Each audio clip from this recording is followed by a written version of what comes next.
Hello बच्चों, good morning आप सभी को। मैं सौरभ सिंह आप लोगों का स्वागत करता हूं फिर से एग्जाम रिटर्न्स चैनल में। पिछले क्लास में हम लोगों ने कूलॉम के नियम के बारे में चर्चा किया था। आज उसी को फिर हम लोग क्या करेंगे, आगे बढ़ाएंगे। तो जिन्होंने मेरा पिछला वाला वीडियो नहीं देखा है तो आप लोग जाकर मेरे डिस्क्रिप्शन बॉक्स में लिंक होगा, उस पर लिंक पर क्लिक करके वो वीडियो देख सकते हैं। बहुत ही इंपॉर्टेंट है और बहुत ही अच्छे तरीके से मैंने समझाया हुआ है। हम लोग उसी कूलॉम के नियम के चैप्टर को, यानी कि आवेश का जो चैप्टर है, पहला चैप्टर हम लोग पढ़ रहे हैं ना। पहला चैप्टर का क्या नाम है? Electric charge and electric field and charge, है ना, विद्युत क्षेत्र और आवेश। उसमें हम लोग कूलॉम के नियम को पढ़े थे। आज हम लोग कूलॉम के नियम को आगे बढ़ाएंगे। कूलॉम का नियम का सबसे पहले कुछ चीज रिवाइज कर लेते हैं कि कूलॉम का नियम ने क्या बोला था। कि कूलॉम का नियम से पता चलता है कि दो आवेशों के बीच लगने वाला बल का जो मान है वो किसके किसके समानुपाती होता है? दो आवेशों के गुणनफल के समानुपाती, और उसके बीच का जो दूरी होता है उसके वर्ग का व्युत्क्रमानुपाती होता है। क्या? उसके बाद हम लोगों ने देखा था कि समानुपाती हटने के बाद एक नियतांक के रूप में k आया था, जिसको हम लोग अनुक्रमानुपाती नियतांक कहते हैं। क्या कहते हैं इसको? अनुक्रमानुपाती नियतांक बोलते हैं, है ना। और इस k का जो वैल्यू था उसको हम लोग लिखते थे 1/4πε0, और नंबरिकल इसका जो वैल्यू था, नंबर में जो इसका वैल्यू था वो कितना था? 9 × 10⁻⁹ इसका मात्रक क्या था? के क्या है? अनुक्रमानुपाती नियतांक का इसका मात्रक क्या होता है? न्यूटन मीटर स्क्वायर पर कूलम स्क्वायर इसका क्या होता था? मात्रक होता था। क्या? और उसमें से ये जो एप्सिलॉन नॉट है इसको हम लोग क्या बोलते थे? ये जो एप्सिलॉन नॉट है इसको हम लोग क्या कहते थे? इसको हम लोग बोलते थे एयर या वैक्यूम। एयर या वैक्यूम का, एयर या वैक्यूम की विद्युतशीलता, विद्युतशीलता,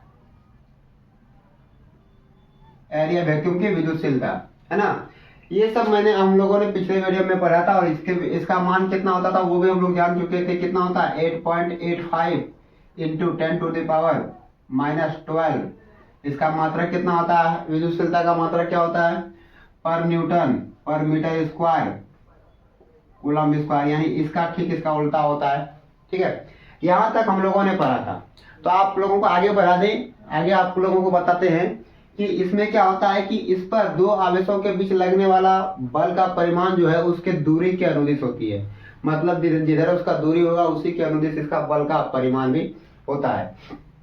ठीक है, तो आज हम लोग अब पढ़ेंगे आगे आपेक्षिक विद्युतशीलता के बारे में। आपेक्षिक विद्युतशीलता क्या है तो आपको समझा दें, आपको बता दें आपेक्षिक विद्युतशीलता क्या है। व्हाट इज रिलेटिव परमिटिविटी, है ना।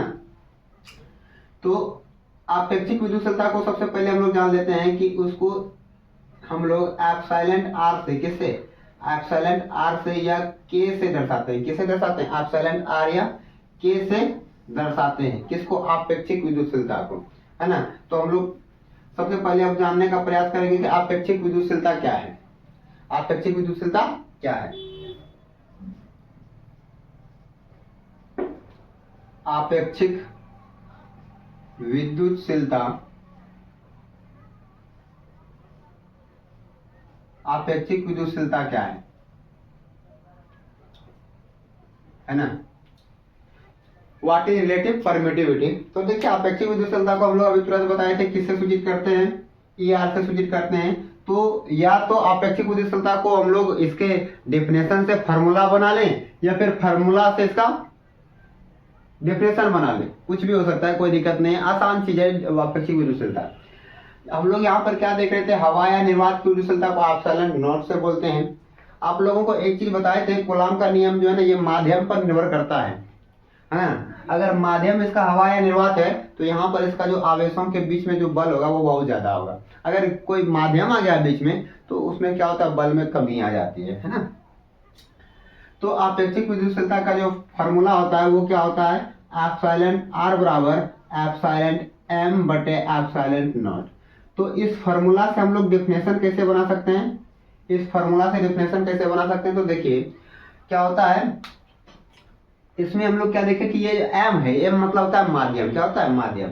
तो किसी माध्यम की विद्युतशीलता और हवा या निर्वात की विद्युतशीलता के अनुपात को भाग देना, यानी कि जब कोई चीज अपवन में रहे तो उसको हम लोग बोलते हैं रेशियो अपवन, मतलब क्या बोलते हैं उसको, बटे में जो चीज रहेगा ना, जो बाय में रहेगा, जो भाग में रहेगा, उसको हम लोग बोलते हैं अनुपात में। क्या बोलते हैं? अनुपात में।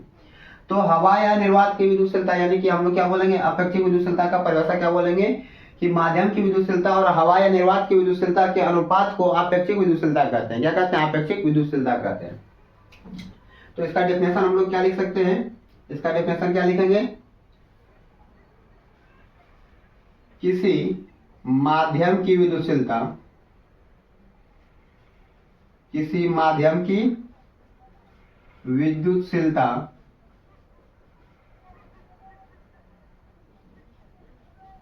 किसी माध्यम की विद्युतशीलता और हवा या निर्वात, हवा या निर्वात की विद्युतशीलता के अनुपात को क्या कहेंगे हम लोग? अपेक्षिक विद्युतशीलता। अपेक्षिक विद्युतशीलता, अपेक्षिक विद्युतशीलता कहते हैं ना। तो अपेक्षिक विद्युतशीलता किसको कहते हैं हम लोग? अब फिर से एक बार समझ लेते हैं। किसी माध्यम की विद्युतशीलता और हवा या निर्वात की विद्युतशीलता को हम लोग क्या बोलते हैं? अपेक्षिक विद्युतशीलता। एक खास बात आपको बता दें कि ये जो अपेक्षिक विद्युतशीलता है ER, है ना, जिसे हम लोग ER या K से दोनों से डिनोट करते हैं, इसका ना ही मात्रक होता है ना ही विमा होता है। जब एक ही राशि का अनुपात होता है, जब एक ही राशि को हम लोग क्या करते हैं, रेशियो में लेते हैं, तो उसका अनुपात, उसका जो है ना ही मात्रक होता है ना ही उसका विमाएं होती है। तो यहाँ पर हम लोग बोल सकते हैं कि ये जो ER है ये क्या है? यूनिट लेस है। यूनिट लेस है, यानी इसको बोलते हैं हम लोग मात्रकहीन है। ये क्या है? मात्रकहीन राशि है ना। और इसका ये क्या है? मात्रकहीन और डायमेंशनलेस भी है, यानी विमाहीन राशि भी है ना। विमाहीन राशि है ना। यानी कि हम लोग बोल सकते हैं कि ये जो अपेक्षिक विद्युतशीलता है ये क्या है? ना ही इसका मात्रक होता है ना ही इसका विमा होता है। लेकिन अपेक्षिक विद्युतशीलता कहते हैं किसको है? तो किसी माध्यम की विद्युतशीलता और हवा या निर्वात की विद्युतशीलता के अनुपात को हम लोग क्या कहते हैं? अपेक्षिक विद्युतशीलता कहते हैं। अब हम लोग चलेंगे, विद्युत तो पढ़ लिए हम लोग, आवेश के बारे में पढ़ लिए, कूलॉम का नियम भी पढ़ लिए। अब होता ये है ना कि अगर किसी आवेश के संपर्क में कोई आवेश आने के बाद या तो उसको आकर्षित कर लेता है या प्रतिकर्षित कर लेता है, तो कितनी दूरी के बाद, है ना, कितना दूरी के बाद वो उस किसी वस्तु को आकर्षित करता है, उसको हम लोग बोलेंगे, उसको क्या बोलेंगे? विद्युत क्षेत्र। क्या बोलेंगे? किसी आवेश का वह क्षेत्र, है ना, किसी आवेश का क्षेत्र। क्वेश्चन आप लोग समझ लीजिए कि विद्युत क्षेत्र क्या है। आप लोग क्षेत्र के बारे में अच्छी तरह से जानते हैं। क्षेत्र मतलब बोला जाए तो एरिया, हमारा एरिया क्या है ना। हम लोग कह सकते हैं कि अगर कोई दो थाना के बीच में कंपेयर किया जाए, है ना, तो एक थाने का एक स्पेशल क्षेत्र होता है ना। वहां तक कि पुलिस का निगरानी अपने क्षेत्र तक ही होता है। उसके बाहर आप कुछ भी कर गए, एक्सीडेंट कर गए, तो यहाँ से इस क्षेत्र वाला पुलिस नहीं आएगा, दूसरे क्षेत्र वाला पुलिस आएगा। यानी उस क्षेत्र का पुलिस तभी प्रभाव में आएगा जब उसके क्षेत्र में कोई घटना घटती है। उसी तरह से आवेश का भी एक अपना क्षेत्र होता है। उस आवेश का क्षेत्र को हम लोग मालूम कैसे करते हैं? जब कोई आवेश, मान लेते हैं कि यहाँ पर Q आवेश है, क्या है? Q आवेश है, इसके क्षेत्र में कोई दूसरा जब आवेश आएगा, कोई दूसरा जब आवेश आएगा तब ये हरकत में आ जाएगी, है ना। जब कोई दूसरा आवेश, यहाँ पर ये क्या है? Q आवेश है, इसके संपर्क में कोई दूसरा और एक आवेश आ गया Q, तो अब यहाँ पर प्लस है तो ये भी प्लस है, तो यहाँ पर जैसे ही इसके क्षेत्र में आएगा तो इसको क्या करेगा? प्रतिकर्षित करेगा। क्या करेगा? दूर भगाएगा। क्यों? क्योंकि हम लोग जानते हैं कि अगर पॉजिटिव पॉजिटिव यानी एक जात वाला हो, सहजातीय अगर रहता है कोई आवेश, तो उसमें क्या होता है? तकरार होता है। क्या होता है? तकरार होता है। अगर विजातीय होता है तो प्यार होता है ना। तो यहाँ पर क्या होगा यहाँ पर क्या है कि दोनों का आवेश अगर सेम है तो क्या होगा, दोनों में प्रतिकर्षण होगा। तो जैसे ही इसके क्षेत्र में एंट्री करेगा, जैसे ही इसमें इसके क्षेत्र में एंट्री करेगा तो इस पर एक बल का अनुभव होगा, जिससे पता चल जाएगा कि ये आवेश का क्षेत्र है, ये आवेश का क्षेत्र है ना।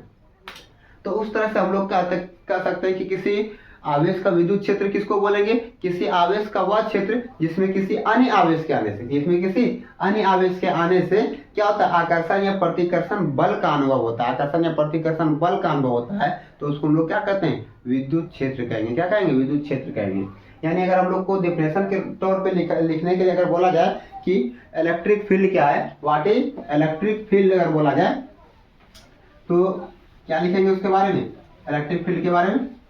चलिए देखते हैं, लिखेंगे हम लोग इलेक्ट्रिक फील्ड के बारे में कि किसी आवेश का वह क्षेत्र, क्या लिखेंगे, किसी आवेश का वह क्षेत्र जिसमें किसी अन्य आवेश के आ जाने से, है ना, जिसमें किसी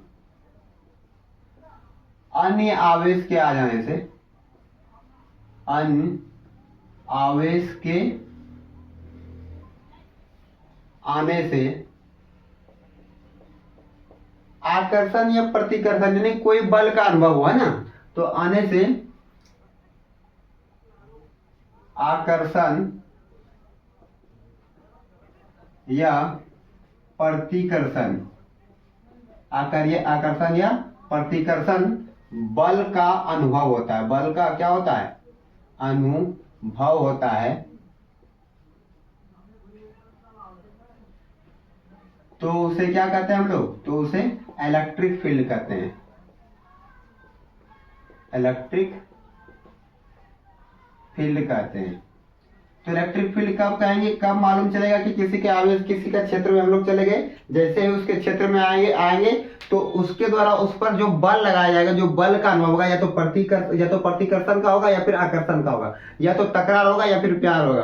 तो उस जगह पर जब ये चीज मालूम चल जाएगा, है ना, कि निगेटिव या पॉजिटिव है, अगर सहजातीय हो जाएगा तो उसको प्रतिकर्षित करेगा, तकरार होगा। अगर और वहां पर अगर विजातीय हो जाएगा तो क्या होगा, उसमें आकर्षण होगा, और आकर्षण होने के बाद क्या हो जाएगा, उसको उस क्षेत्र के बारे में मालूम चल जाएगा। ये हुआ हमारा विद्युत क्षेत्र के बारे में। लेकिन जैसे हम लोग विद्युत क्षेत्र के बारे में पढ़ते हैं तो एक मन में आता होगा, है ना, कि विद्युत क्षेत्र रेखाएं, है ना, ये इलेक्ट्रिक फील्ड लाइन के बारे में, क्या इलेक्ट्रिक फील्ड लाइन के बारे में। तो हम लोगों ने कल्पना कर लिया है, ये हम लोगों ने एक चीज मान लिया है कि इसका कुछ विद्युत क्षेत्र रेखाएं भी निकलती होगी, है ना, यानी कि एक आवेश का अपना क्षेत्र बनाने के लिए इससे कुछ रेखाएं निकलती होगी, ये हम लोगों ने मान लिया है ना। तो ये क्वेश्चन बार बार एग्जाम में पूछा जाता है कि विद्युत क्षेत्र रेखाएं क्या है, वह इलेक्ट्रिक फील्ड लाइन।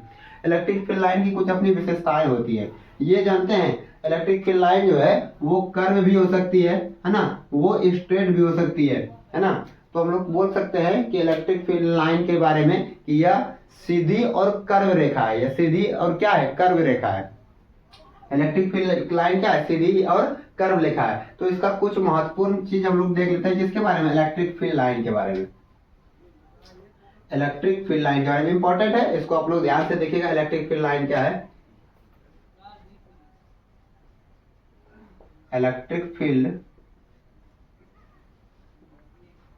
लाइन, है ना, विद्युत क्षेत्र रेखाएं, इसको हम लोग हिंदी में क्या बोलेंगे, विद्युत क्षेत्र रेखाएं,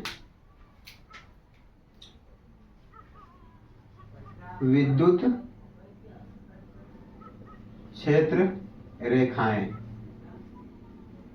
विद्युत क्षेत्र रेखाएं क्या है, अब इसका गुण देखिए क्या है। अगर ये सबसे पहला हम लोग जान लेते हैं कि हमेशा जो है इलेक्ट्रिक फील्ड लाइन वो पॉजिटिव से निकलकर निगेटिव की ओर जाती है, पॉजिटिव से निकलकर किधर जाएगी, निगेटिव की ओर जाएगी। इसकी दिशा हमेशा इधर से निकलकर किधर जाएगी, निगेटिव की ओर जाएगी, है ना, हमेशा किधर से हो जाएगी, पॉजिटिव से निकलकर निगेटिव की ओर जाएगी। और ये लगातार होती है, ये कंटिन्यूअस होता है, हमेशा जाते रहता है, ये लाइन कभी रुकती नहीं है। लेकिन ये कभी क्लोज लूप का निर्माण नहीं करते। क्लोज लूप का निर्माण कब होगा, जब एक साइड से ये पॉजिटिव से नेगेटिव की ओर जाए और जब दूसरे साइड से नेगेटिव से पॉजिटिव की ओर आए, तब हम लोग कहेंगे कि ये जो है ना क्लोज लूप का निर्माण करती है। जैसे मैग्नेट जो है ना वो क्लोज लूप का निर्माण करती है, लेकिन इलेक्ट्रिक फील्ड जो है वो electric field line close loop का निर्माण नहीं करती है। और एक चीज याद रखिएगा कि जब भी अगर मान लेते हैं कि यहाँ पर तो हम दोनों चार्ज ले लिए हैं, पॉजिटिव और निगेटिव दोनों चार्ज ले लिए हैं, लेकिन अगर कोई सिंगल चार्ज रहे तो क्या होगा? सिंगल चार्ज में क्या होता है, मान लेते हैं कि ये प्लस चार्ज है, सिर्फ प्लस चार्ज है और कुछ नहीं, यहाँ तो इलेक्ट्रिक फील्ड लाइन यहाँ से भी निकलेगी, है ना, लेकिन ये पॉजिटिव से निकलकर अनंत तक चली जाती है। कहाँ से चली जाती है? अनंत तक चली जाती है। सिंगल चार्ज रहेगा तब ये घटना होगी। कहाँ चली जाएगी? अनंत तक चली जाएगी। पॉजिटिव से निकलकर कहाँ जाएगी? अनंत तक चली जाएगी, है ना। और एक चीज याद रखिएगा कि कभी भी किसी भी सतह पर इलेक्ट्रिक फील्ड लाइन लंबवत होती है। सतह पर कैसा होगा? लंबवत उस पर लाई करती है। किसी भी वस्तु पर इलेक्ट्रिक फील्ड, किसी भी चार्ज के लिए इलेक्ट्रिक फील्ड जो है वो क्या होता है? उस सतह के लंबवत होता है। सतह के लंबवत लाई करता है। लाई मतलब होता है कि गिरता है, सतह के लंबवत गिरता है ना। अब यहाँ समझिएगा कि अब ये हुआ क्या? पॉजिटिव चार्ज के लिए। लेकिन नेगेटिव चार्ज के लिए क्या होगा? यहाँ अगर पॉजिटिव चार्ज होगा तो पॉजिटिव से निकलकर अनंत तक चली जाएगी। लेकिन जैसे हम लोग अगर सिंगल चार्ज नेगेटिव की बात करेंगे तो नेगेटिव चार्ज में क्या होता है कि नेगेटिव चार्ज में अनंत से निकलकर, कहाँ से? अनंत से निकलकर कहाँ आएगी? निगेटिव चार्ज की ओर। अनंत से निकलकर कहाँ आएगी? निगेटिव चार्ज की ओर आ जाएगी। ठीक है, तो ये हुआ सिंगल चार्ज के लिए। लेकिन अगर दो चार्ज रहे तो हमेशा पॉजिटिव से निकलकर नेगेटिव की ओर जाती है, नेगेटिव से निकलकर पॉजिटिव की ओर आती है। ये क्लोज लूप का निर्माण नहीं करती। और साथ में जब भी इस इलेक्ट्रिक फील्ड लाइन की बात करेंगे तो इलेक्ट्रिक फील्ड लाइन एक दूसरे को काटती नहीं है, एक दूसरे को इंटरसेक्ट नहीं करती है, एक दूसरे को काटती नहीं है। इलेक्ट्रिक फील्ड लाइन कभी भी एक दूसरे को नहीं काटेगी। अगर इलेक्ट्रिक फील्ड एक दूसरे को काटेगी ना तो इस पर जो स्पर्श रेखा खींची जाएगी वो अलग अलग हो जाएगी। तो एक बिंदु पर कभी भी दो विद्युत क्षेत्र की दिशा नहीं दिखा सकती है। कभी भी एक बिंदु पर दो विद्युत क्षेत्र की दिशा नहीं दिखा सकती है। इसलिए कभी भी इलेक्ट्रिक फील्ड लाइन क्या होगी? एक दूसरे को नहीं काटती है। तो हम लोगों ने यहाँ पर तीन चीज देखा। एक बार फिर से हम लोग अच्छा से समझा देते हैं इसको इलेक्ट्रिक फील्ड लाइन के बारे में। क्या क्या देखे हम लोगों ने? पहले देखे कि इलेक्ट्रिक फील्ड की दिशा हमेशा कहां से कहां जाती है? इलेक्ट्रिक फील्ड की दिशा हमेशा पॉजिटिव से किधर? नेगेटिव की ओर। पॉजिटिव से नेगेटिव की ओर, पॉजिटिव से नेगेटिव की ओर होती है ना। और दूसरा क्या देखे इसमें? ये पहला। दूसरा क्या है? दूसरा देखे कि हमेशा सिंगल चार्ज के लिए, किसके लिए? सिंगल चार्ज के लिए, तो अगर पॉजिटिव है तो पॉजिटिव से निकलकर कहां जाएगी? पॉजिटिव से निकलकर कहां जाएगी? अनंत तक, अनंत की ओर। कहां जाएगी? अनंत की ओर। दूसरा टॉपिक क्या देखे हम लोग? नेगेटिव से निकल, और नेगेटिव चार्ज के लिए क्या होता है कि अनंत से निकलकर नेगेटिव की ओर आती है। अनंत से निकलकर, कहां से? अनंत से निकलकर कहां आती है? अनंत से निकलकर नेगेटिव की ओर, नेगेटिव की ओर। और ये दोनों कंडीशन कब होता है? ये दोनों कंडीशन कब होता है? जब चार्ज सिंगल होता है, जब एकल चार्ज होता है, जब एक ही चार्ज होता है, तब ये कंडीशन होता है ना। और तीसरा चीज हम लोगों ने क्या देखा कि कभी भी इलेक्ट्रिक फील्ड लाइन एक दूसरे को काटती नहीं है। इलेक्ट्रिक फील्ड लाइन कभी भी एक दूसरे को प्रतिच्छेद नहीं करेगी। ये इधर से नहीं करेगी, है ना। इंटरसेक्ट एक दूसरे को नहीं करती है ये। तो हम लोगों ने चौथा टॉपिक क्या देखा कि इलेक्ट्रिक फील्ड लाइन एक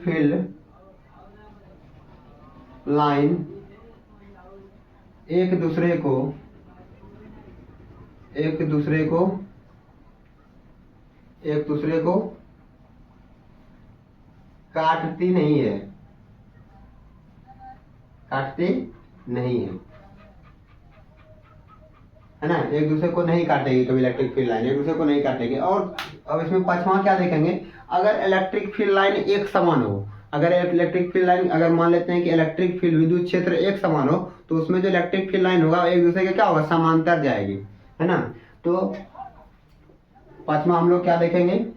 पांचवा देखेंगे कि अगर कोई इलेक्ट्रिक फील्ड लाइन एक समान इलेक्ट्रिक फील्ड के लिए इलेक्ट्रिक फील्ड लाइन जो होती है वो कैसे होती है? एक दूसरे के समांतर होती है। एक समान इलेक्ट्रिक एक समान इलेक्ट्रिक फील्ड के लिए इलेक्ट्रिक फील्ड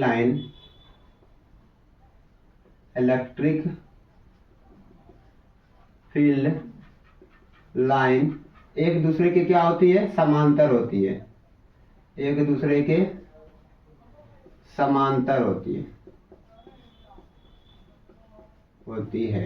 है ना। ये कब होती है, जब इलेक्ट्रिक फील्ड लाइन यूनिफॉर्म हो, क्या हो, यूनिफॉर्म हो। यानी कि अगर इलेक्ट्रिक फील्ड लाइन यूनिफॉर्म रहेगा तो इलेक्ट्रिक फील्ड अगर यूनिफॉर्म रहेगा यानी विद्युत क्षेत्र एक समान रहेगा तो विद्युत क्षेत्र रेखाएं क्या होगी, एक दूसरे के समांतर रहेगी, इस तरह से रहेगी। ये कब होगा, जब यूनिफॉर्म इलेक्ट्रिक फील्ड कैसा होगा, यूनिफॉर्म होगा, है ना।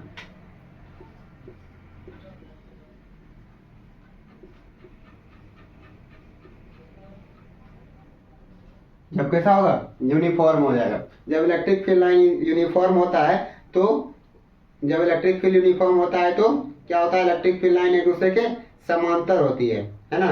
लेकिन अगर नॉन यूनिफॉर्म रहे तब क्या होता है, नॉन यूनिफॉर्म रहेगा तो इलेक्ट्रिक फील्ड लाइन की दिशा अलग अलग हो जाती है। इलेक्ट्रिक फील्ड लाइन की दिशा क्या होती है, अलग अलग हो जाती है। अगर विद्युत क्षेत्र रेखाएं नॉन यूनिफॉर्म, ये कंडीशन कब होगा, जब विद्युत क्षेत्र कैसा हो, नॉन यूनिफॉर्म हो। जब विद्युत क्षेत्र रेखा कैसा हो, नॉन यूनिफॉर्म हो, तो क्या होता है कि उसकी जो विद्युत क्षेत्र रेखाएं होती है वो एक दूसरे के मतलब उसकी दिशा अलग अलग हो जाती है, तो एक बार फिर से हम लोग समझ लेते हैं पहले कि विद्युत क्षेत्र क्या है। तो विद्युत क्षेत्र क्या होता है, कि कैसे पता करेंगे कि विद्युत क्षेत्र है, उस आवेश के निकट कोई अन्य आवेश को जब लेकर आएंगे, उस आवेश के निकट जब कोई अन्य आवेश को लेकर आएंगे तो उसमें आकर्षण या प्रतिकर्षण बल का अनुभव होगा, जिससे पता चल जाएगा कि ये क्या है, आवेश का क्षेत्र है, अपना क्षेत्र है। दूसरा, विद्युत क्षेत्र रेखाएं के बारे में हम लोग क्या जाने कि ये सीधी भी हो सकती है, कर्व भी हो सकती है। जैसे हम लोगों ने देखा कि जैसे हम लोग यूनिफॉर्म में गए थे एक दूसरे के समांतर हो गए, लेकिन जैसे हम लोग नॉन यूनिफॉर्म में गए तो इसका दिशा अलग अलग होने लगा। ठीक है, तो इलेक्ट्रिक फील्ड लाइन की क्या क्या विशेषताएं देखें। ये पॉजिटिव से निकलकर कहाँ जाती है, निगेटिव की ओर जाती है।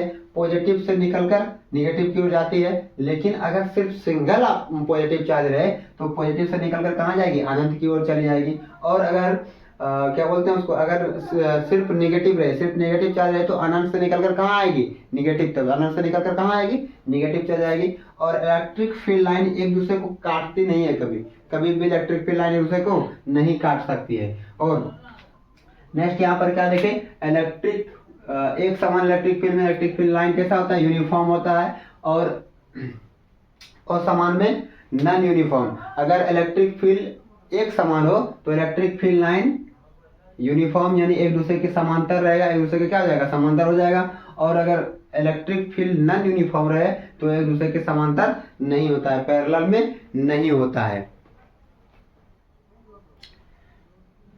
चलिए अब आगे हम लोग देखते हैं विद्युत द्विध्रुव के बारे में। इसमें एक आता है, एक टॉपिक है इसमें विद्युत द्विध्रुव, इलेक्ट्रिक डायपोल, इसको हम लोग क्या बोलते हैं, इलेक्ट्रिक डायपोल बोलते हैं। आप लोग इसको उतार लीजिए, उसके बाद हम लोग विद्युत द्विध्रुव पर चर्चा करेंगे। इससे पहले आप लोग इसको उतार लीजिए, ठीक है, तो नहीं तो मिटाएंगे इसको फिर, है ना।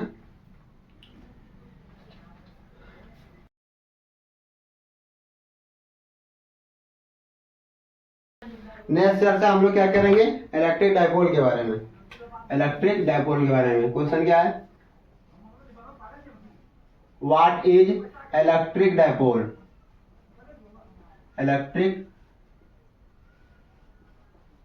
डायपोल, है ना, विद्युत द्विध्रुव। तो देखिए विद्युत द्विध्रुव किसको कहेंगे, अब दो आवेश का एक ऐसा सिस्टम, ऐसे समझिए ना, कोई अगर हम लोग कोई भी एक परमाणु ले लेंगे, है ना, जैसे हम लोग H2 ले लिए, तो H2 के अंदर में क्या होता है, कोई भी परमाणु, कोई भी एटम के अंदर में इलेक्ट्रॉन और प्रोटॉन एक दूसरे से बंधे हुए रहते हैं, है ना। इलेक्ट्रॉन और प्रोटॉन, उसमें नेगेटिव चार्ज भी होता है, पॉजिटिव चार्ज भी रहता है, तो उसके बीच की दूरी बहुत कम होती है, लेकिन तब भी एक दूसरे के साथ मिलकर रहते हैं। उसी सिस्टम को जब दो आवेश, अब एक चीज पहले बताए थे, जब आप लोगों ने पिछले वाला वीडियो देखा होगा तो आपको बताए थे कि उसमें पॉजिटिव चार्ज यानी कि प्रोटॉन का जो आवेश होता है वो इलेक्ट्रॉन के आवेश के बराबर होता है, लेकिन प्रकृति एक दूसरे के विपरीत होती है। प्रकृति क्या होती है, एक दूसरे के विपरीत होती है। तो जब भी किसी परमाणु की बात करेंगे तो उसमें प्रोटॉन भी होता है और इलेक्ट्रॉन भी होता है। तो उसमें जब प्रोटॉन और इलेक्ट्रॉन जब दोनों साथ में रहेगा तो क्या होता है, दोनों का आवेश तो बराबर होता है। दोनों का आवेश क्या होता है, दोनों का आवेश का परिमाण बराबर होता है। आप लोगों को पिछले पिछले क्लास में बताए थे कि प्रोटॉन का जो आवेश होता है वो कितना होता है, 1.6 इंटू 10⁻⁻19 कूलम। लेकिन अगर इलेक्ट्रॉन की बात करेंगे तो इसमें क्या होता है, -1.6 इंटू 10⁻⁻19 कूलम। यानी अगर वैल्यू की बात करें तो दोनों का वैल्यू बराबर है, लेकिन प्रकृति दोनों का अलग अलग है। प्रोटॉन का कितना होता है, प्रोटॉन का प्लस में होता है, और वही इलेक्ट्रॉन की बात करेंगे तो किस में हो जाएगा, माइनस में, निगेटिव में होता है। ठीक है, तो इलेक्ट्रिक डायपोल किसको कहेंगे, तो आपको बता दें इलेक्ट्रिक डायपोल किसको कहते हैं हम लोग। इलेक्ट्रिक डायपोल में क्या होता है, दो आवेश होता है। क्या होता है, दो आवेश होता है, और दोनों का जो परिमाण होता है वो क्या होता है, समान होता है। दोनों का परिमाण समान होता है, लेकिन क्या होता है, दोनों का परिमाण समान रहेगा, लेकिन प्रकृति दोनों का क्या होता है, प्रकृति दोनों का अलग अलग होता है। प्रकृति दोनों का अलग अलग होता है।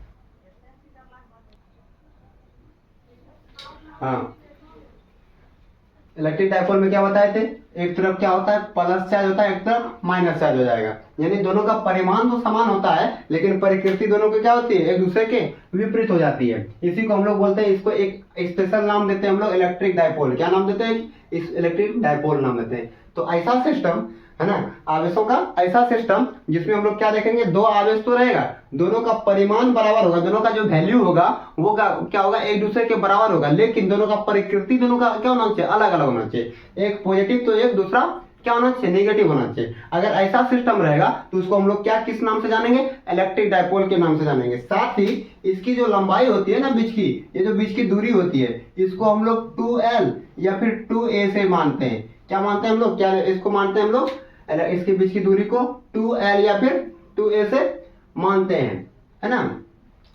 तो इलेक्ट्रिक डायपोल में हम लोग क्या देखें, सबसे पहली बात कि दोनों आवेश का वैल्यू क्या होना चाहिए, समान होना चाहिए। अगर इसका 10 कूलम है तो इसका भी कितना होना चाहिए, इसका भी 10 कूलम होना चाहिए, लेकिन प्रकृति अलग। अगर इसका प्लस है तो इसका क्या होना चाहिए, माइनस होना चाहिए।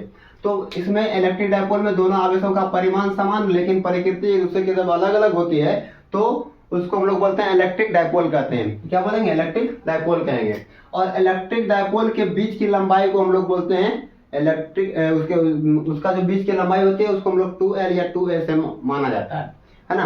अब रहा, ये तो हो गया इलेक्ट्रिक डायपोल। एक चीज आता है इसमें फिर, इलेक्ट्रिक डायपोल मोमेंट। क्या आता है, electric dipole moment. Electric dipole में क्या क्या होना चाहिए, सबसे पहले फिर से देख लेते हैं इलेक्ट्रिक डायपोल के लिए क्या क्या जरूरी है।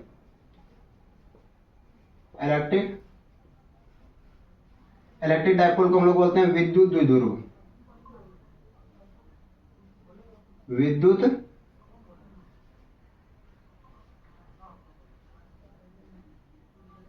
द्विध्रुव, क्या बोलेंगे इसको, विद्युत द्विध्रुव बोलेंगे, है ना। तो विद्युत द्विध्रुव कब बोलेंगे हम लोग, किसी भी आवेश के सिस्टम को। इसमें क्या होना चाहिए, दो आवेश होना चाहिए, और दोनों का जो आवेशों का परिमाण क्या होना चाहिए, समान होना चाहिए। जो वैल्यू होना चाहिए, वैल्यू जो होना चाहिए वो क्या होना चाहिए, इसका जो वैल्यू होना चाहिए वो कितना होना चाहिए, समान होना चाहिए। आवेशों का जो वैल्यू होना चाहिए वो क्या होना चाहिए, एक समान होना चाहिए। वैल्यू कैसा होना चाहिए, वैल्यू समान होना चाहिए। वैल्यू कैसा होना चाहिए, समान होना चाहिए। लेकिन इसका जो नेचर होगा, है ना, प्रकृति जो होगा वो क्या होगा, एक दूसरे के विपरीत होना चाहिए, अपोजिट होना चाहिए, है ना। कैसा होना चाहिए, विपरीत। कैसा होना चाहिए, एक दूसरे के विपरीत होना चाहिए, अपोजिट होना चाहिए। यानी एक प्लस में तो दूसरा किस में होना चाहिए, निगेटिव में होना चाहिए। अब देखिए, ये हुआ इलेक्ट्रिक डायपोल, लेकिन इसी में एक टर्म आता है इलेक्ट्रिक डायपोल मोमेंट। क्या आता है, इलेक्ट्रिक डायपोल मोमेंट आता है। तो उसको हम लोग कैसे जानेंगे, तो इलेक्ट्रिक डायपोल मोमेंट को जानने के लिए कुछ नहीं, सिंपल सा होता है इलेक्ट्रिक डायपोल मोमेंट में।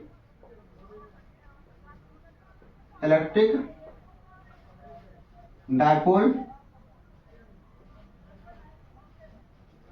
डायपोल मोमेंट, इसको हम लोग हिंदी में बोलते हैं विद्युत द्विध्रुव आघूर्ण। क्या बोलते हैं, विद्युत द्विध्रुव आघूर्ण।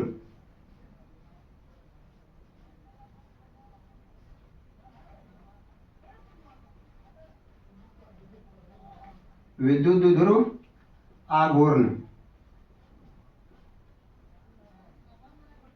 विद्युत ध्रुव आघूर्ण। अब विद्युत ध्रुव आघूर्ण में क्या होता है, इसमें हम लोग इलेक्ट्रिक डायपोल के किसी भी एक आवेश का परिमाण ले लेते हैं और उसके बीच की लंबाई को के गुणनफल को हम लोग विद्युत ध्रुव आघूर्ण बोलते हैं। क्या बोलते हैं? विद्युत ध्रुव आघूर्ण। कब बोलेंगे विद्युत ध्रुव आघूर्ण? आपको बता दें फिर से। सबसे पहले विद्युत ध्रुव आघूर्ण को जो है हम लोग क्या करते हैं, P से दर्शाते हैं। किससे दर्शाते हैं? P से दर्शाते हैं। और विद्युत द्विध्रुव आघूर्ण को, विद्युत द्विध्रुव आघूर्ण का जो फार्मूला होता है वो क्या होता है, किसी भी एक आवेश का परिमाण, यानी कि कोई भी ले सकते हैं Q, यहाँ पर प्लस Q है माइनस Q है, तो दोनों में से कोई भी एक आवेश का परिमाण ले लेंगे और उसके बीच की जो दूरी होगी उसी को हम लोग बोलते हैं इलेक्ट्रिक डायपोल मोमेंट। उसको क्या बोलते हैं? इलेक्ट्रिक डायपोल मोमेंट कहते हैं। तो विद्युत द्विध्रुव आघूर्ण किसको बोलेंगे, एक बार फिर से समझिएगा। विद्युत द्विध्रुव आघूर्ण किसको बोलेंगे? Electric dipole moment. विद्युत द्विध्रुव आघूर्ण किसको बोलेंगे? किसी भी इलेक्ट्रिक डायपोल का एक आवेश का परिमाण ले लेंगे, चाहे वो प्लस हो या माइनस हो, और उसके बीच की लंबाई के गुणनफल को, है ना, किसी भी इलेक्ट्रिक डायपोल के एक आवेश का परिमाण और उसके बीच की लंबाई के गुणनफल को हम लोग बोलेंगे इलेक्ट्रिक डायपोल मोमेंट। क्या बोलेंगे? इलेक्ट्रिक डायपोल मोमेंट के नाम से जानेंगे, है ना। तो क्या देखे हम लोग इलेक्ट्रिक डायपोल में कि इलेक्ट्रिक डायपोल किसी भी आवेश का वह सिस्टम है जिसमें दो आवेश होता है, दोनों का परिमाण यानी वैल्यू समान होता है लेकिन नेचर अलग अलग होता है, यानी कि प्रकृति एक दूसरे के विपरीत होती है, एक प्लस में एक माइनस में। अगर ऐसा सिस्टम रहेगा तो उसको हम लोग क्या बोलेंगे? इलेक्ट्रिक डायपोल बोलेंगे। इसी में आता है कि इलेक्ट्रिक डायपोल मोमेंट। तो इलेक्ट्रिक डायपोल मोमेंट किसको बोलेंगे? इलेक्ट्रिक डायपोल के किसी भी एक आवेश का परिमाण और उसके बीच की लंबाई के गुणनफल को, है ना, इलेक्ट्रिक डायपोल के किसी एक आवेश का परिमाण और उसके बीच की लंबाई के गुणनफल को क्या बोलेंगे? विद्युत द्विध्रुव आघूर्ण बोलेंगे, इलेक्ट्रिक डायपोल मोमेंट बोलेंगे। ठीक है, अब हम लोग आगे बढ़ते हैं इसी में इलेक्ट्रिक डायपोल मोमेंट में। तो इलेक्ट्रिक डायपोल मोमेंट का एक खास बात क्या है कि इसमें जो कुल आवेश का मान होता है वो शून्य होता है। यहाँ पर देखिए टोटल आवेश जो होगा वो कितना होगा? शून्य हो जाएगा। अगर हम लोग यहाँ पर टोटल चार्ज का अगर बात करेंगे तो वो कितना हो जाएगा? एक प्लस में एक माइनस में है, टोटल जोड़ेंगे तो कितना हो जाएगा? प्लस Q और माइनस Q इक्वल टू कितना हो जाएगा? 0। तो टोटल चार्ज का जो मान होता है, तो टोटल चार्ज का जो वैल्यू होता है वो कितना हो जाएगा? शून्य हो जाएगा कोई भी इलेक्ट्रिक डायपोल में।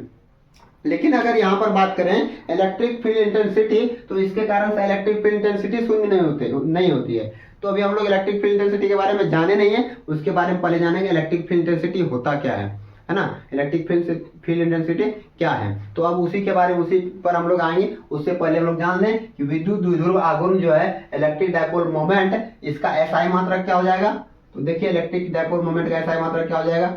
आवेश का SI मात्रक होता है कूलम और ये लंबाई है ना 12, क्या इसके बीच की लंबाई, तो लंबाई का SI मात्रक क्या होता है? मीटर। तो इसका जो SI मात्रक हो जाएगा वो क्या हो जाएगा? Coulomb metre. क्या हो जाएगा? Coulomb metre. लेकिन ये हो गया क्या? ये हो गया इसका मात्रक। ये क्या है? इसका मात्रक हो गया। लेकिन अगर इसका हम लोग विमा की बात करेंगे तो विमा हो जाएगा क्या है? देखिए यहाँ पर क्या है, कूलम का विमा क्या होता है? AT। क्या होता है? AT। और ये लंबाई है, लंबाई का विमा क्या होता है? L। तो इसका जो विमा हो जाएगा ATL। इसको अगर हम लोग सही से सजा के लिखेंगे तो सजा के लिखने के बाद इसको हम लोग लिख सकते हैं लाख, LAT, जो अच्छा लगेगा सुनने में भी, है ना। सुनने में कैसा लगेगा? अच्छा लगेगा। यानी कि इसका जो मात्रक है वो कूलम मीटर है। प्यार से इसको हम लोग चीफ मिनिस्टर बोल सकते हैं, जिसको लाख का जरूरी है क्योंकि वो वैकेंसी निकाल नहीं रही है, तो विद्युत द्विध्रुव आघूर्ण किसको बोलेंगे? किसी भी इलेक्ट्रिक डायपोल के एक आवेश का परिमाण, चाहे वो प्लस भी हो सकता है माइनस भी, यानी यहाँ पर Q के स्थान पर माइनस Q भी हो सकता है ना। तो किसी भी इलेक्ट्रिक डायपोल के एक आवेश का परिमाण और उसकी बीच की लंबाई के गुणनफल को हम लोग क्या बोलेंगे? इलेक्ट्रिक डायपोल मोमेंट बोलेंगे। इसका मात्रक होता है कूलम मीटर। इसका विमा कितना हो जाएगा? लाट, यानी LAT या फिर ATL, कुछ भी हो सकता है इलेक्ट्रिक डायपोल मोमेंट में। ठीक है, अब देखिए अब क्या बताए थे कि इसमें जो टोटल चार्ज होता है, इसमें जो कुल आवेश का मान है वो शून्य हो सकता है। कुल आवेश का मान क्या हो सकता है? शून्य हो सकता है। लेकिन इसमें जो इलेक्ट्रिक फील्ड इंटेंसिटी है उसका मान शून्य नहीं होगा। उसका मान क्या होगा? शून्य नहीं होगा, है ना। आप लोग इसको उतार लीजिए, फिर हम लोग अब चर्चा करते हैं क्या? इलेक्ट्रिक फील्ड इंटेंसिटी के बारे में। इलेक्ट्रिक फील्ड इंटेंसिटी के बारे में, तो इलेक्ट्रिक फील्ड इंटेंसिटी क्या करते हैं हम लोग? सबसे पहले कोई एक चार्ज ले लेते हैं। कोई एक क्या करेंगे? चार्ज ले लेंगे, है ना। और इस चार्ज के बाद इस चार्ज का जो अपना क्षेत्र होगा, कोई भी आवेश को लाने के बाद उसका एक अपना क्षेत्र होता है जिसको हम लोग विद्युत क्षेत्र के नाम से जानते हैं। किस क्षेत्र के नाम से जानते हैं? विद्युत क्षेत्र के नाम से जानते हैं। तो जब हम लोग यहाँ पर एक परीक्षण आवेश को लेकर आएंगे, परीक्षण आवेश को हम लोग क्यू नॉट से दर्शाते हैं। किससे दर्शाते हैं? क्यू नॉट से दर्शाते हैं। या फिर ऐसे समझें, परीक्षण आवेश का वैल्यू हम लोग +1 लेते हैं। इसको इकाई धन आवेश भी बोलते हैं। क्या बोलते हैं? इकाई धन आवेश कहते हैं। तो जब भी हम लोग क्या करेंगे, जब भी किसी आवेश के क्षेत्र में, यानी जब भी विद्युत क्षेत्र में इकाई धन आवेश को लेकर आएंगे तो उस पर लगने वाला, उस इकाई धन आवेश पर इस आवेश के द्वारा जो लगने वाला बल होगा, उसी बल को हम लोग कहते हैं विद्युत द्विध्रुव, ये विद्युत क्षेत्र की तीव्रता, इलेक्ट्रिक फील्ड इंटेंसिटी। क्या बोलेंगे उसको? इलेक्ट्रिक फील्ड इंटेंसिटी कहेंगे। एक बार फिर से समझिए, जब कोई आवेश रहता है, जब कोई आवेश रहता है तो उसका एक अपना क्षेत्र होता है। उस आवेश को जांच करने के लिए कि वो आवेश कितना पावरफुल है, वो आवेश कितना पावरफुल है, किसी वस्तु को कितना तेजी से खींच सकता है या फिर कितना तेजी से उसको प्रतिकर्षित कर सकता है, उसको जानने के लिए, उसकी तीव्रता को जानने के लिए हम लोग यहाँ पर एक इकाई धन आवेश को, यानी प्लस यूनिट पॉजिटिव चार्ज को लेकर आते हैं। यूनिट पॉजिटिव चार्ज को लेकर आते हैं कहाँ पर? इलेक्ट्रिक फील्ड पर, यानी इस आवेश के क्षेत्र पर, है ना। तो उस पर जो बल लगाया जाता है, इस आवेश के द्वारा जो ये यूनिट पॉजिटिव चार्ज पर जितना भी बल लगाया जाएगा उसी को हम लोग बोलते हैं विद्युत क्षेत्र की तीव्रता। क्या बोलते हैं उसको? विद्युत क्षेत्र की तीव्रता। तो मान लेते हैं कि यहाँ पर एक क्यू आवेश लिए हैं। क्या लिए हैं? क्यू आवेश लिए हैं। और इस क्यू आवेश से r दूरी पर, कितना दूरी पर? r दूरी पर +1 चार्ज को लेकर आए हैं। किसको लेकर आए हैं? +1 चार्ज को लेकर आए हैं। अब जो ये +1 चार्ज पर इस Q के द्वारा जो फोर्स लगाया जाएगा उसको हम लोग क्या बोलेंगे? Electric field intensity. तो ऐसे हम लोग कह सकते हैं कि मान लेते हैं कि Q आवेश को, यहाँ पर हम लोग +1 चार्ज ना लाकर कोई Q आवेश ही लेकर आ जाते हैं। कितना आवेश लेकर आते हैं? Q आवेश लेकर आ जाते हैं, है ना। तो Q आवेश लाने पर, इलेक्ट्रिक फील्ड के किसी बिंदु पर Q आवेश लाने पर अगर F बल लगता है, कितना बल लगता है? F बल लगता है, तो यूनिट पॉजिटिव चार्ज यानी इकाई आवेश को लेकर आने पर, 1 आवेश को लेकर आने पर, तो इस पर लगने वाला जो फोर्स होगा वो कितना हो जाएगा? F/Q।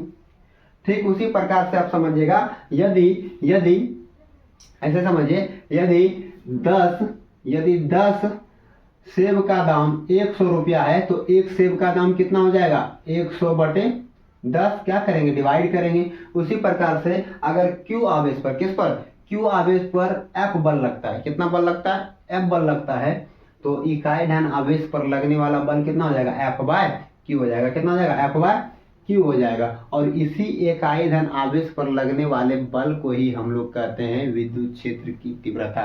क्या कहते हैं? विद्युत क्षेत्र की तीव्रता कहते हैं। एक बार फिर से समझिएगा, विद्युत क्षेत्र की तीव्रता किसको कहते हैं? अच्छा टॉपिक है विद्युत क्षेत्र की तीव्रता, बहुत ही इंपॉर्टेंट है, एग्जाम में पूछा जाता है इसको, है ना। तो विद्युत क्षेत्र की तीव्रता किसको कहेंगे? इलेक्ट्रिक फील्ड इंटेंसिटी किसको कहेंगे?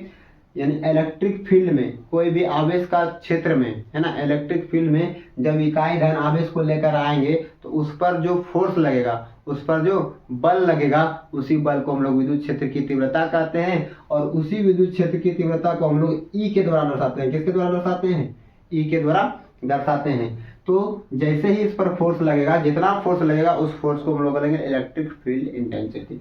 तो जब पहले Q आवेश लेकर आए थे विद्युत क्षेत्र में तो उस पर F बल लगा था, तो इकाई आवेश लाने पर कितना बल लगेगा? F/Q लगेगा। कितना लगेगा? F/Q लगेगा। और इसी F/Q को इलेक्ट्रिक फील्ड इंटेंसिटी कहते हैं। क्या कहते हैं इसको? इलेक्ट्रिक फील्ड इंटेंसिटी कहते हैं, विद्युत क्षेत्र की तीव्रता। तो ये क्या हम बता रहे थे अभी? विद्युत क्षेत्र की तीव्रता, विद्युत क्षेत्र की तीव्रता, विद्युत क्षेत्र की तीव्रता। इसी को इंग्लिश में क्या बोलते हैं? Electric field intensity, electric field intensity, electric field intensity. तो विद्युत क्षेत्र की तीव्रता हम लोग किसको बोलेंगे? एक बार फिर से समझिएगा कि जब हम लोग किसी इलेक्ट्रिक फील्ड में इकाई धनावेश को लेकर आते हैं तो उस पर जो फोर्स लगता है उस फोर्स को ही हम लोग बोलते हैं इलेक्ट्रिक फील्ड इंटेंसिटी। उस पर लगने वाले जो क्रियाशील बल है उस बल को बोलते हैं इलेक्ट्रिक फील्ड इंटेंसिटी। इसको ई के द्वारा डिनोट किया जाता है। किसके द्वारा? ई के द्वारा डिनोट किया जाता है। तो ई बराबर कितना हो जाएगा? F/Q। तो इसका अगर हम लोग मात्रक की बात करेंगे, इलेक्ट्रिक फील्ड इंटेंसिटी का मात्रक की अगर बात करते हैं तो क्या होता है मात्रक इसका, एफ मतलब बल, बल का ऐसा मात्रक न्यूटन, और ये जो आवेश है इसको क्या बोलते हैं, कूलम, है ना। तो इलेक्ट्रिक फील्ड इंटेंसिटी का मात्रक कितना हो जाएगा न्यूटन पर कूलम। इसका एक और मात्रक होता है, एक और क्या मात्रक होता है, वोल्ट पर मीटर। क्या होता है, वोल्ट पर मीटर। तो इलेक्ट्रिक फील्ड इंटेंसिटी का दो मात्रक होता है, एक न्यूटन पर कूलम, दूसरा वोल्ट पर मीटर होता है। इलेक्ट्रिक फील्ड इंटेंसिटी कैसी राशि है, तो यह एक सदिश राशि है। कैसी राशि है, यह एक सदिश राशि है, वेक्टर क्वांटिटी है इलेक्ट्रिक फील्ड लाइन। कैसी राशि है, ये वेक्टर क्वांटिटी है इलेक्ट्रिक फील्ड लाइन, ठीक है। तो अब देखिए, अब हम लोग क्या याद करेंगे, ये हो गया इलेक्ट्रिक फील्ड इंटेंसिटी E बराबर एफ बाय क्यू। लेकिन अगर हम लोग किसी बिंदु आवेश के लिए, है ना, मान लेते हैं कि कोई एक पॉइंट चार्ज है, उस पॉइंट चार्ज के लिए हम लोग इलेक्ट्रिक फील्ड इंटेंसिटी का मान निकालना चाहते हैं, तो क्या निकलेगा वो देखते हैं, कूलॉम के नियम से। किसके नियम से, कूलॉम के नियम से। आप लोग कितना पहले छाप लें, उसके बाद मैं इसे क्या करूंगा, रफ करूंगा, मिटाऊंगा, है ना।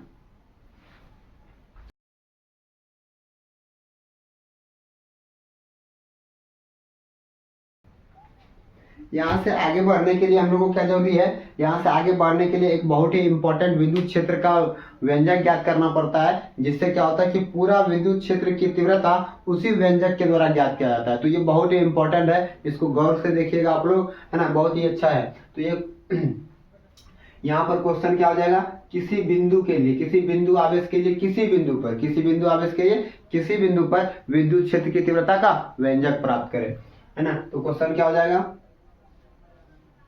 किसी बिंदु आवेश के लिए, किसी बिंदु आवेश के लिए, किसी बिंदु आवेश के लिए किसी बिंदु पर, किसी बिंदु पर इलेक्ट्रिक फील्ड, इलेक्ट्रिक फील्ड